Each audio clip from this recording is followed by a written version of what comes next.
Por eso yo digo que cuando tú estás con el Señor, no puedes bajar la guardia diciendo, bueno, yo estoy con el Señor, ahora viva la pepa, hago lo que me da la gana, peco el viernes y me arrepiento el domingo. No, ten cuidado porque estás jugando con fuego. Porque incluso ha habido gente que cuando están en un tiempo bueno con el Señor, y todos han tenido tiempos buenos, se ponen a orar y a reprender y diablo, no sé qué cuánto, y cuando bajan la guardia el diablo dice, sí, ven para acá. ¿Qué me dijiste tú el otro día?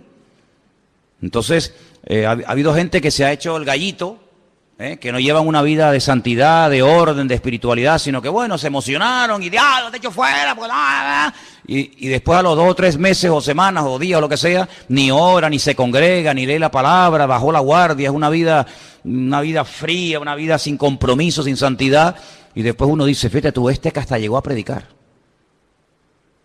hasta que llegó a estar sirviendo al Señor, mira cómo ha terminado. Bueno, hermano, es que hay gente que piensa que, bueno, yo soy convertido, yo acepté al Señor, a mí ya no me puede afectar nada. ¿Seguro? Vaya. Esto dice, cuidar vuestra salvación con temor y temblor, no sea que nos deslicemos, dice la Biblia. Cuidar lo que Dios te ha dado. Es mi obligación cuidar mi relación con el Señor, es nuestra obligación personal vigilar nuestra relación con el Señor día a día. Aquí no vivimos de la gloria de hace 5 años. Aquí nos tenemos que renovar constante y permanentemente. Bueno, si a un creyente que baja la guardia le puede meter el enemigo una paliza, imagínate a un inconverso que no tiene ni al Señor. Ese se lo come, se lo despedaza.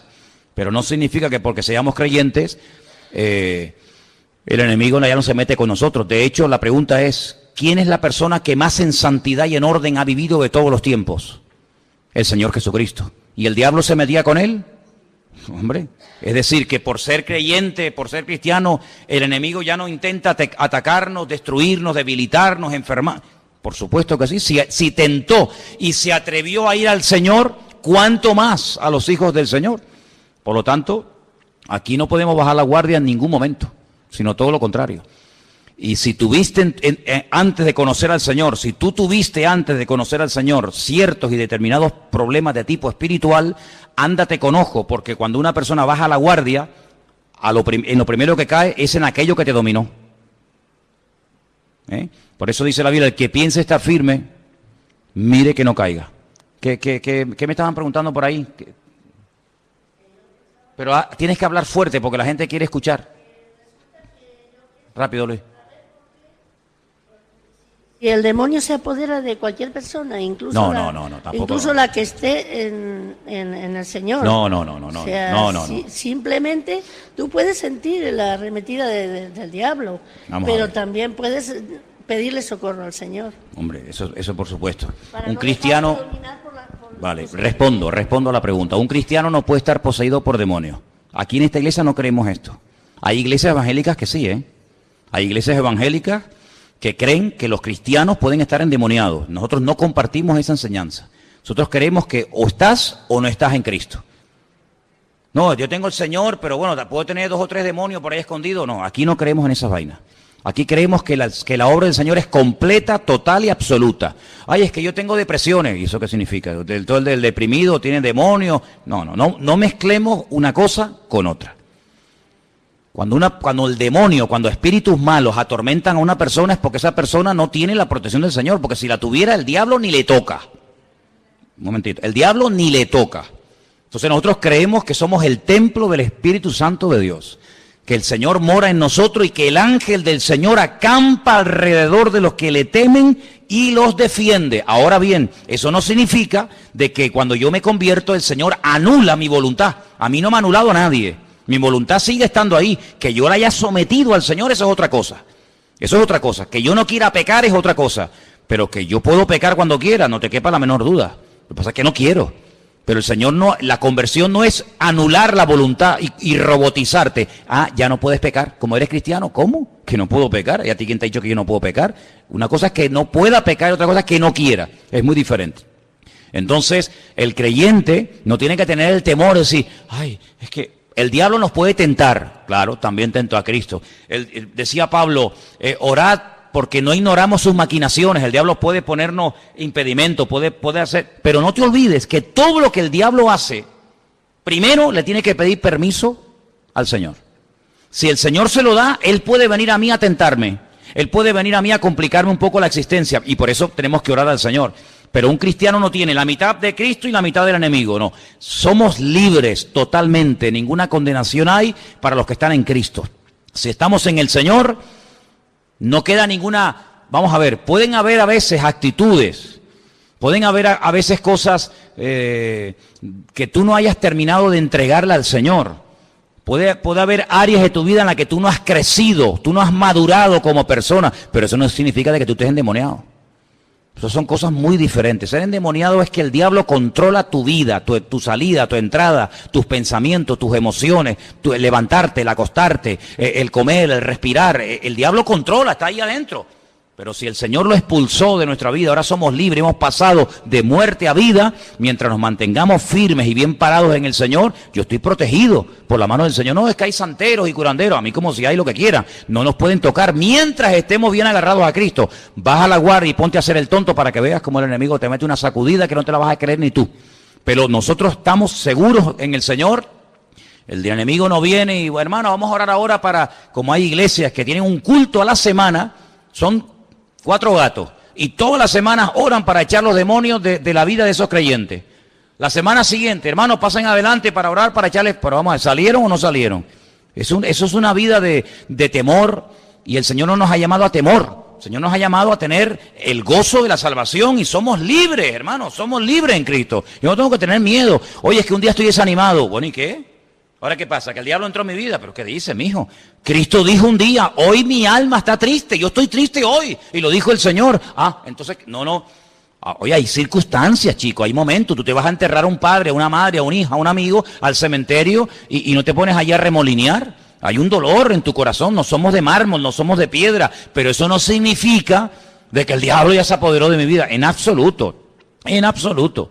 Hay creyentes que no tienen claro el poder y la autoridad que tenemos en el Señor. El maligno ni nos puede tocar, ni acercarse a nosotros. Ahora, cuando a veces somos tentados, dice la Biblia, no es que Dios te manda tentaciones, sino que tú estás creando un ambiente, porque tú y todos tenemos debilidades, o tú no tienes ninguna. Tú sabrás cuáles son las tuyas. Si tú esas debilidades que tú tenías y que todavía tienes, porque somos de carne, ¿verdad? Si tú las alimentas, si tú no huyes del pecado, si tú estás jugando con fuego, pues amigo, después no digas, no es que el diablo, es que tú le das lugar al enemigo, estás jugueteando, estás tonteando, estás acariciando al pecado. Tú estás creando un ambiente propicio a que caigas. Si tú sabes que tienes problemas con la droga, ¿para qué te metes en ambiente donde está todo el mundo fumando droga? Puede ser que tú seas tentado allí. Bueno, pues evita ese ambiente y vete a un ambiente diferente. Entonces tenemos que ser sabios y darnos cuenta de que a veces nosotros le damos como ideas al enemigo, le damos lugar al enemigo, y la Biblia dice, no deis lugar al diablo, no le des lugar porque como le des lo va a coger, ¿me entiendes? Entonces tengamos cuidado con eso también, pero sobre todo tengamos la seguridad, la paz, la tranquilidad de que el Señor está conmigo y Él me protege y se acabó. Amén. ¿Quedó claro? Ok, muy bien. Vamos a ir al libro de Gálatas, por favor. Hoy en la clase de hebreo aprendimos los nombres de las características del fruto del Espíritu.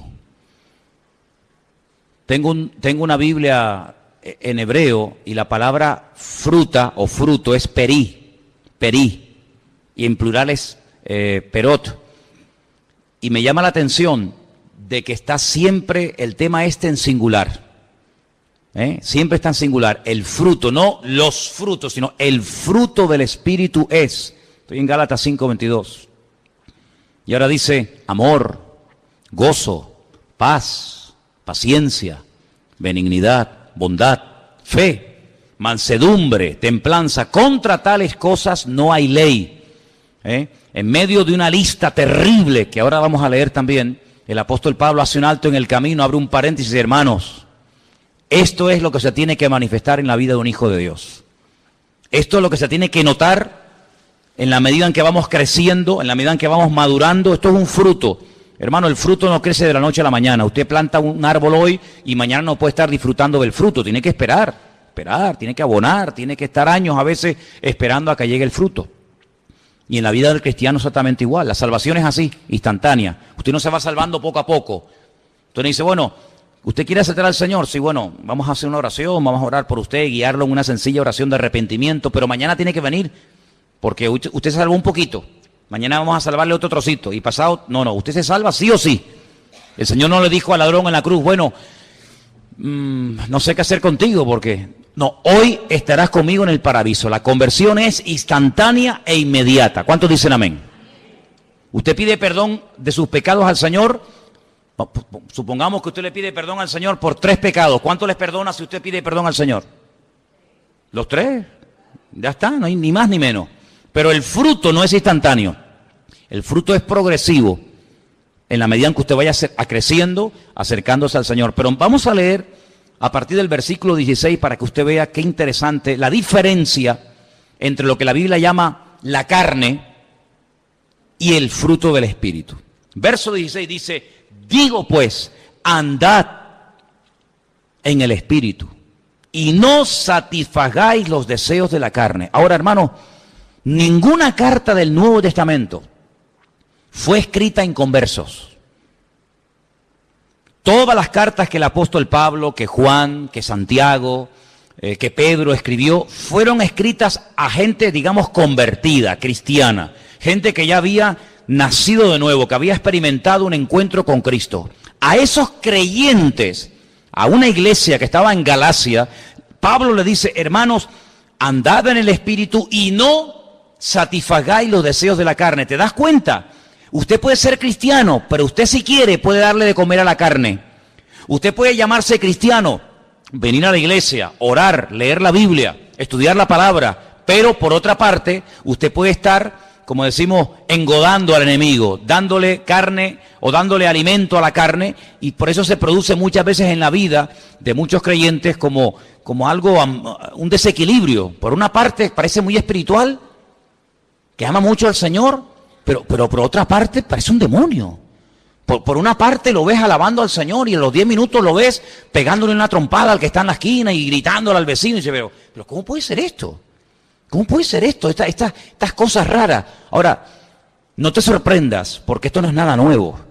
El apóstol Pablo, cuando le escribe a los hermanos de la iglesia de Corinto, hago un paréntesis, les dice a los hermanos, como que les reconoce, les felicita en el capítulo 1, dice, nada os falta en cuanto a los dones del Espíritu, pero en el capítulo 3 los llama niños, los llama carnales, os di a beber leche y no vianda porque aún no sois maduros, no sois capaces todavía, porque oigo, y dice, y en parte me lo creo, que entre vosotros hay celos, hay envidias, hay divisiones, hay favoritismo, yo soy de fulanito, yo soy de menganito, dice, y si os comportáis así, dice, no sois carnales y andáis como niños. Es decir, no cuestiona los dones, lo que cuestiona es la conducta. No cuestiona el don, cuestiona el instrumento que está siendo utilizado en el don, ¿verdad? Es como el martillo, oiga, el martillo está bien, no hay ningún problema en el martillo, en el destornillador, en el serrucho, en la máquina, no hay ningún problema. El problema está en ti. El problema está en ti. Hoy veíamos en televisión unas imágenes de unas personas que se han dedicado a ir por la calle con martillos. Y la gente va caminando y de repente van y le dan con el martillo. Bueno, te voy a decir una cosa, detrás del martillo hay una persona. El problema no está en el martillo, porque con ese martillo usted puede clavar un clavo en la pared y ponerle un cuadro. El problema está en la mala utilización de ese instrumento, de ese martillo. Entonces muchas veces vemos a personas que tú dices, oye, el Señor lo usa por un lado, pero por otro lado es un envidioso, es un celoso, y no sé qué, no sé cuál. ¿Cómo puede ser eso? Entonces, ¿qué ocurre? Hay gente que se cierra en banda y dice, yo no quiero saber nada de eso. No, cuidado. No menosprecie el don, no cuestione el mover del Señor por el mal ejemplo o por el mal testimonio que ha dado una persona. De hecho, yo no sé si aquí hay algún caso, no lo sé sinceramente, pero yo he conocido casos de personas que me han dicho, no, yo vine a la iglesia porque un hermano o una hermana me habló del Señor y yo vine a la iglesia porque ella me invitó o él me invitó y le dije, ¿y ese dónde está ahora? Y dice, no, él, ya, esa persona está en la droga otra vez, ese hermano está otra vez alcoholizado o no sé qué, y tú dices, qué cosa, cómo en un momento determinado esa persona se dejó usar por el Señor y por lo que sea, después se dejó usar por el diablo. Y usted dice, ¿pero esto puede ser así? Bueno, mire Pedro, mire el apóstol Pedro. Había un hombre más cerca de la vida del Señor que Pedro. Fue una de las personas que más cerca vivió del Señor. Y cuando el Señor llega a una ciudad al norte de Israel, que en la actualidad se llama Banias, pero que en aquellos tiempos se llamaba Cesarea de Filipo, él allí lanza una pregunta y le dice a los discípulos, oye, ¿qué opina la gente de mí? ¿Qué está diciendo la gente por ahí? Y le dan todo tipo de opiniones y al final, después de oírles, les dice, ¿y yo para ustedes quién soy? Y todos se quedan callados. No se atreven porque parece que como que todavía tienen dudas, ¿será, no será? ¿Me habré equivocado? ¿Será el verdadero? Y Pedro dice, tú para mí eres el Hijo del Dios viviente. Tú eres el Mesías, tú eres el que tenías que venir. ¿Y el Señor qué hace? Bienaventurado eres Simón, hijo de Jonás, porque esto que has dicho no te lo reveló carne ni sangre, sino mi Padre que está en los cielos. Es decir, lo felicita públicamente. Amén, hermanos. Muy bien, la respuesta es la correcta, la exacta. Van caminando y de repente dice el Señor, muchachos, vamos a Jerusalén. Pero Señor, otra vez a Jerusalén. Pues si te querían matar el otro día, pero es que el Hijo del Hombre tiene que ir a Jerusalén, tiene que ser crucificado, tiene que ser muerto, rechazado por los gentiles, rechazado por los judíos. No sé. Y Pedro dice, de ninguna manera, no voy a permitir que eso te acontezca. ¿Cómo que tú vas a ir y que te maten? ¿Y qué dijo el Señor? Al mismo Pedro, que había felicitado, Satanás, apártate de mí. ¿No fue un poco duro el Señor? ¿Ustedes creen que fue duro el Señor? Yo creo que no. El Señor no es duro con nadie. El Señor es como tiene que ser con la gente. Cuando lo tiene que felicitar, lo felicita. Y cuando tiene que reprenderlo, lo reprende. El Señor no se equivocó. No se pasó en halagos, ni se pasó en exhortación, sino que dijo lo que tenía que decirle. Aquí lo hiciste bien, aquí lo hiciste mal. Aquí te dejaste usar por mi Padre, aquí te dejaste usar por el diablo. La misma persona, en un periodo muy corto de tiempo, usado por Dios y usado por el enemigo. Es increíble. Entonces te das cuenta como una persona es vulnerable a ser usada o por Dios o por el enemigo según a quien se abra y según cómo hable y según cómo reaccione, ¿verdad? Entonces vemos que los hermanos de la iglesia de Corinto no habían crecido espiritualmente hablando, eran utilizados en dones. Y bueno, el otro día di una lista, ¿no?, de los dones que hay en la Biblia, que son tremendos, ¿no? Y Pablo dice, nada os falta ningún don. Es que todos los dones están ahí en esa iglesia, todos. Yo no he conocido una iglesia que tenga todos los dones del Espíritu Santo dentro de la iglesia, pero los corintios sí. Sin embargo, Pablo después los llama, como he dicho, carnales, niños en Cristo. A uno tiene que decir, a ese cójanlo y expúlsenos de la iglesia. ¿Sabes el caso, no? Pues estaba acostando con su madrastra. Dice, eso ni los del mundo viven así. Fue una cosa tremenda. Se emborrachaban en los cultos. Es algo increíble, increíble, ¿no? Entonces ahora vemos que Pablo le está escribiendo a una iglesia en la zona de Galacia y le dice, hermano, no estén alimentando la carne, sino anden en el Espíritu. Es decir, usted tiene que tomar una decisión personal. Esto es una cosa personal. Tú puedes escuchar muchos mensajes, puedes escuchar mucha enseñanza, pero si tú en lo más profundo de tu corazón no quieres poner esto en práctica, por más que lo oigas, por más que te lo prediquen, te va a entrar por aquí y te va a salir por allá. Usted tiene que tomar una determinación. ¿Yo a quién quiero agradar? ¿A la carne o al Señor? ¿Para quién quiero vivir? ¿Para mí o para Él? Usted tiene que tomar esa decisión. Y tarde o temprano el Señor te va a confrontar. Y esta tarde puede ser que te esté hablando. Versículo 17 dice, porque el deseo de la carne es contra el Espíritu. Siempre, hermano, siempre. Siempre. Y el del Espíritu es contra la carne. Y estos se oponen entre sí para que no hagáis lo que queréis. Pablo es un hombre que utiliza lo que se llaman en la Biblia analogías, es decir, ejemplos de cosas o de personas que por lo que hicieron o por lo que dijeron sirven como ejemplo de lo que él está enseñando. Y él a veces habla, por ejemplo, de la lucha entre la carne y el espíritu y pone el ejemplo de aquellos hermanos gemelos, ¿os acordáis? Hijos del mismo padre, hijos de la misma madre, pero que eran totalmente diferentes el uno del otro. ¿Y a quién me refiero? A Jacob y a Esaú. Mira, eran diferentes por fuera y eran diferentes por dentro. Por fuera dice que uno era rubio, peludo, el otro era lampiño, uno era un hombre cazador, un hombre que estaba todo el día matando animales con una agilidad, el otro era tranquilo, no se movía. pero espiritualmente también eran diferentes. Uno no le daba ninguna importancia a las cosas del Señor, el otro para él era lo más importante las cosas del Señor. Tuvo que aprender a hacer las cosas bien, porque no todo vale, ¿verdad? Y eso es lo que dice el apóstol Pablo. Y también compara a veces a Ismael, que era el hijo de Agar, la egipcia, la esclava, y compara a Isaac, que era el hijo de la promesa, el hijo de Sara, y dice que se peleaban. Ismael se reía, se mofaba de Isaac, hasta que un día el Señor tiene que decir, esto no puede seguir así, esto no pueden convivir, es imposible que se lleven bien, es imposible, porque uno va por una línea, otro va por otra línea, y lo mejor es que se separen, que se vaya cada uno por su camino. Y así, dice la Biblia, que así fue.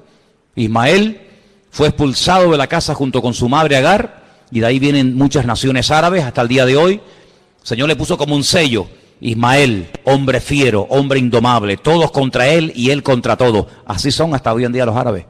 Están contra todo el mundo, contra los infieles, pero también todos están contra ellos. Es una cosa increíble. Sin embargo, la línea de Isaac es completamente diferente. Entonces Pablo dice, hermano, hay una lucha interior que se llama la lucha entre la carne y el espíritu, entre el ego del hombre y lo que el Señor quiere hacer en tu vida. Y tú tienes que tomar una determinación. Porque dice aquí en el versículo 18, si sois guiados por el Espíritu, ya no estáis bajo la ley. Porque la ley te guiaba a través de la letra, pero el Espíritu te dicta a través de la comunión con Dios. Y ahora menciona manifestaciones de la carne que son tremendas. Y dice, son adulterio, fornicación, inmundicia, lascivia, idolatría, hechicerías, enemistades, pleitos, celos, iras, contiendas, disensiones, herejías, envidias, homicidios, borracheras, orgías y cosas semejantes a estas, acerca de las cuales os amonesto, como ya os lo he dicho antes, que los que practican tales cosas no heredarán el reino de Dios. Fíjate que menciona celos, menciona borracheras, menciona disensiones, lo que pasaba en Corinto.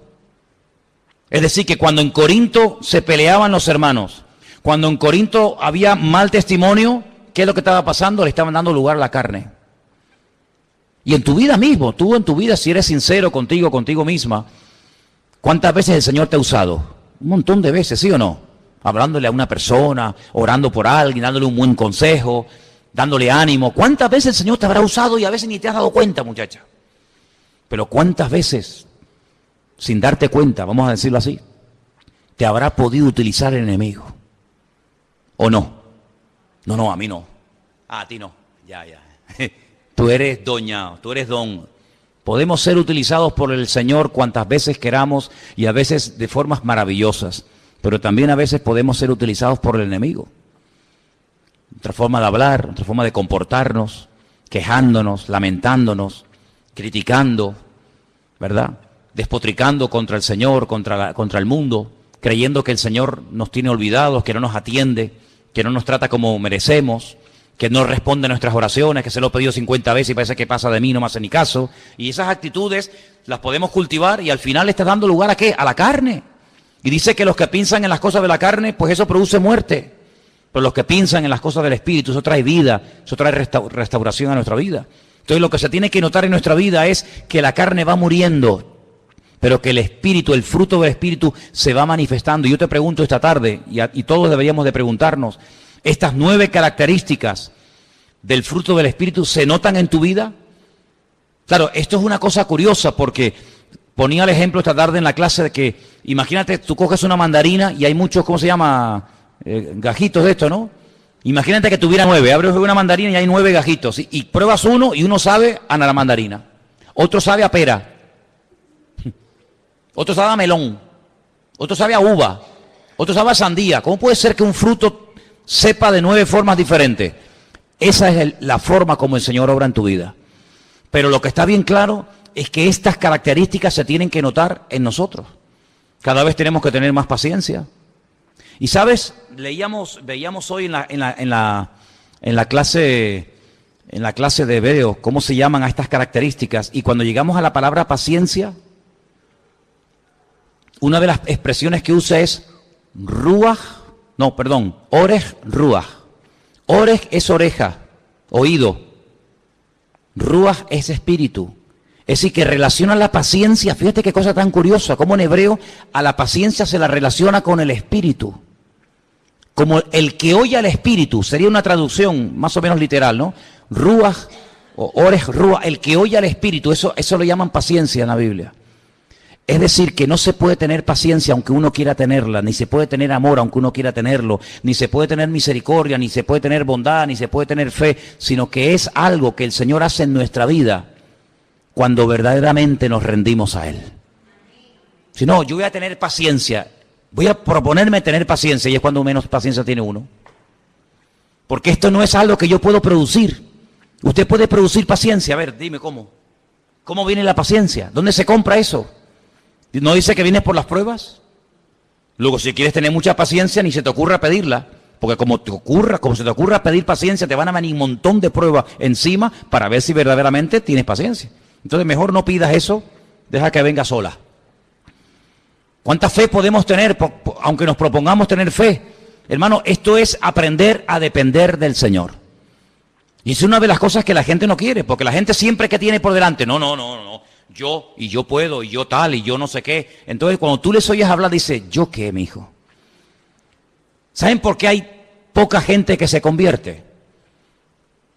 ¿Saben por qué hay mucha gente que, bueno, te pueden respetar, están de acuerdo contigo? Pero convertirse, ¿saben lo que significa? Rendirse.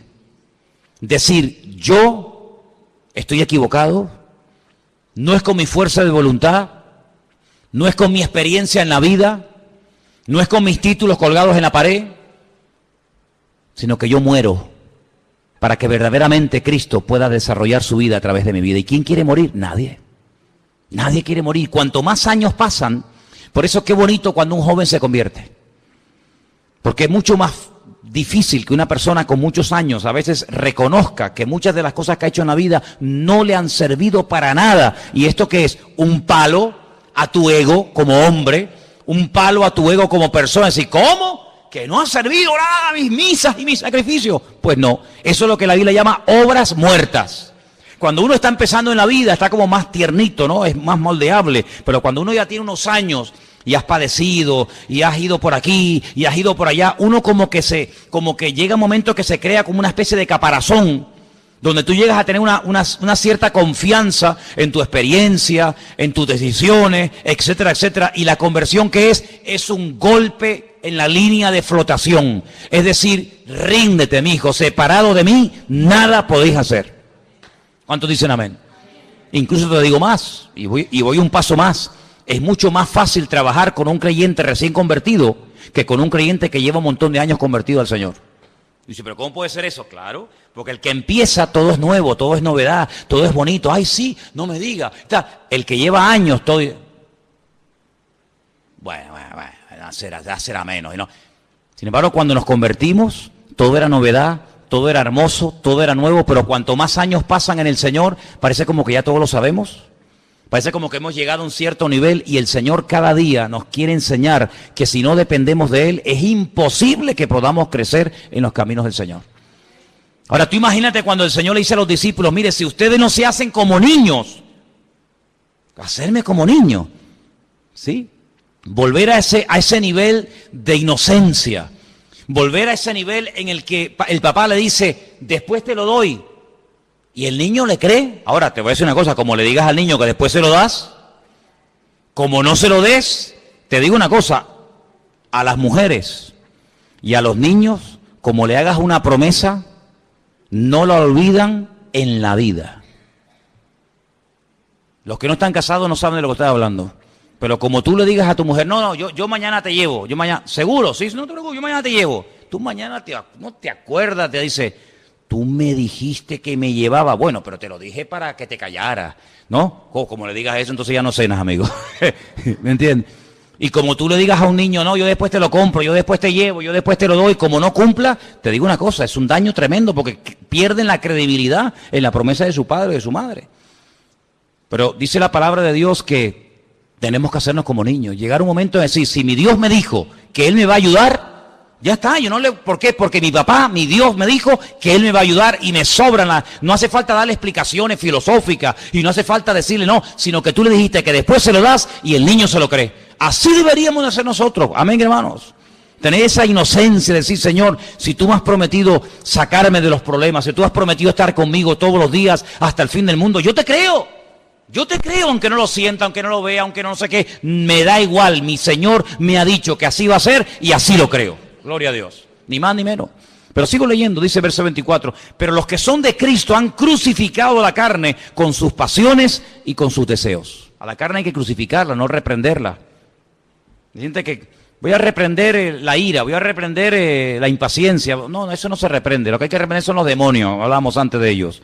Lo que hay que hacer es crucificar la carne. Si vivimos por el Espíritu, andemos también por el Espíritu.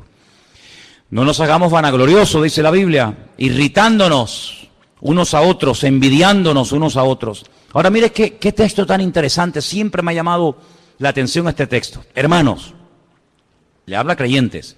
Hermanos, si alguno fuere sorprendido en alguna falta,